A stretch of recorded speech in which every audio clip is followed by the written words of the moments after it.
ഈ നല്ല നിമിഷത്തിനായി കർത്താവിനെ സ്തുതിക്കുന്നു. ഇന്നും ഒരു വാക്യം നമുക്ക് ധ്യാനിക്കാം. മലയാളത്തിൽ ലൂക്കോസ് 2-ാം അധ്യായം 52-ാം വാക്യം. യേശുവോ ജ്ഞാനത്തിലും വളർച്ചയിലും ദൈവത്തിൻ്റെയും മനുഷ്യരുടെയും കൃപയിലും മുതിർന്നു വന്നു. യേശുപ്പച്ചൻ എങ്ങനെ വന്നെന്നാണ് പറയുന്നത്? ജ്ഞാനത്തിലും വളർച്ചയിലും ദൈവത്തിൻ്റെയും മനുഷ്യരുടെയും കൃപയിലും മുതിർന്നു വന്നു.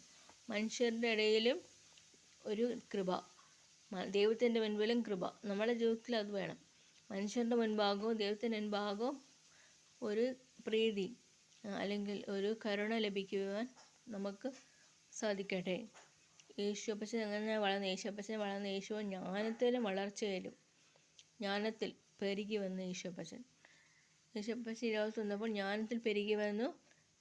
പിന്നെ വളർച്ചയിലും ദൈവത്തിൻ്റെയും മനുഷ്യരുടെയും, ദൈവത്തിൻ്റെ മുൻപാകവും യേശുപ്പച്ചൻ എപ്പോഴും പിതാവിനെ വിളിക്കും. പിതാവേ, അപ്പാ പിതാവേ എന്ന് വിളിക്കും. ഈ ലാസറിനെ ഉയർപ്പിച്ചത് പിതാവായ ദൈവം. യേശു അവിടെ നിന്ന് യേശുപ്പച്ചൻ പറഞ്ഞു, പിതാവിനോട് സ്വർഗത്തിലോട്ട് നോക്കി പറഞ്ഞു, കരഞ്ഞു. യേശു കണ്ണുനീർ വാർത്തു. യേശുപ്പച്ചൻ ലാസറുവിനെ ഉയർപ്പിച്ച ഒരു അത്ഭുതം ചെയ്തു. വലിയ അത്ഭുതം. മരണത്തിൽ നിന്ന് ജീവനിലോട്ട് കടത്തിവിടുന്ന യേശുപ്പച്ചൻ.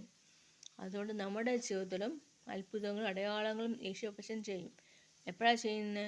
യേശുപ്പച്ചനെ സ്വർഗത്തിലോട്ട് നോക്കുമ്പോൾ യേശുപ്പച്ചൻ അത്ഭുതകരമായി നമ്മളെ രക്ഷിക്കും. ജീവൻ, ശരീരം, നമ്മുടെ പഠനം, നമ്മുടെ വിവാഹം, എന്തു തന്നെ ആയിരുന്നാലും യേശുപ്പച്ചൻ അത് ചെയ്തു തരും.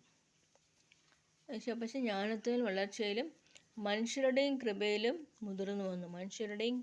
ദൈവത്തിൻ്റെ മനുഷ്യരുടെയും കൃപയിലും മുതിർന്നു വന്നു. യേശുപ്പച്ചൻ വളർന്നത് മനുഷ്യരുടെ മുൻപാകെ എല്ലാവരും വെറുത്ത് ഒതുക്കി. യേശുപ്പച്ചൻ്റെ പുറകെ ശിഷ്യന്മാരും ഉണ്ടായിരുന്നു, അനേകരുണ്ടായിരുന്നു, സ്ത്രീകൾ തന്നെ ഉണ്ടായിരുന്നു. അവരെല്ലാം യേശുപ്പച്ചൻ മഗ്ദലക്കാരത്തി മറിയ ചെന്ന് യേശുപ്പച്ചനോട് കാലിൽ തൻ്റെ കണ്ണുനീര് കൊണ്ട് ഒപ്പിയെന്നാണ് പറയുന്നത്. അതുകൊണ്ട് ഈ ദിവസങ്ങളിൽ കർത്താവ് നമ്മളെ സഹായിക്കട്ടെ. യേശുവോ ജ്ഞാനത്തിലും വളർച്ചയിലും ദൈവത്തിൻ്റെ മനുഷ്യനെയും കൃപയിലും മുതിർന്നു വന്നു. അതുപോലെ മുതിർന്നു വരണം. നമ്മളും ജ്ഞാനമായിരിക്കണം, ജ്ഞാനമായി ജീവിപ്പാൻ കർത്താവ് നമ്മളെ സഹായിക്കട്ടെ.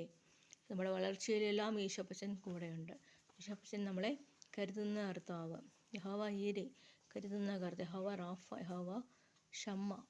കർത്താവ് നമ്മളെ അനുഗ്രഹിക്കും. ഈ ദിവസങ്ങളിൽ നാം യേശുവിനെ ആരാധിക്കാം, യേശുപ്പച്ചനെ ആരാധിക്കാം. യേശുപ്പച്ചനോട് നമ്മുടെ കാര്യങ്ങൾ പങ്കിടാം. യേശുപ്പച്ചൻ നമ്മൾക്ക് എല്ലാ അനുഗ്രഹങ്ങളും നൽകി തരും. ഇന്ന് കണ്ട് മിസ്രൈമിനെ ഒരു നാളും കാണുകയില്ല. യഹോവ നിങ്ങൾക്ക് വേണ്ടി യുദ്ധം ചെയ്ത് നിങ്ങൾ ചുമ്മാതിരിക്കുവേൻ. എത്ര നല്ല കർത്താവ്.